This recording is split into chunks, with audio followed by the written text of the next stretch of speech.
India versus south Africa final ICC women's world cup నిన్న ఆదివారం November 2 doctor Patel sports academy ముంబైలో జరిగింది. South Africa toss గెలిచి ముందుగా బౌలింగ్ను తీసుకుంది. ఫస్ట్ ఇండియా బ్యాటింగ్ చేసి 298 పరుగులు 50 ఓవర్లోనే చేయగా 299 టార్గెట్ను సెట్ చేసింది.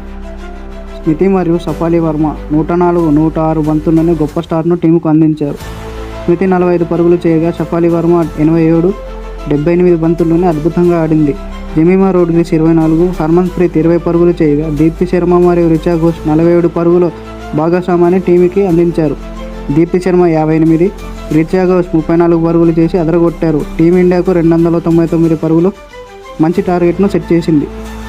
South Africa batting Laura Wolvaardt 101, 98 బంతుల్లోనే కెప్టెన్ ఇన్నింగ్ను ఆడింది.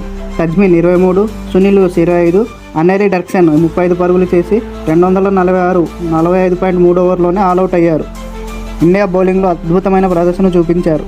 దీప్తి శర్మ 5 కీలకమైన వికెట్లు తీసింది. షఫాలి వర్మ 2, శ్రీచరణ్ 1 వికెట్ తీశారు.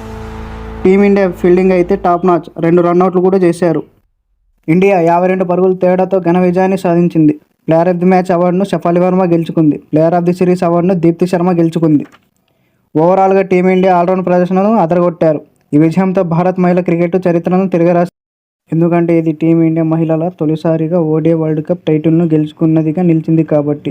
వి ప్రౌడ్ ఆఫ్ యూ టీమిండియా.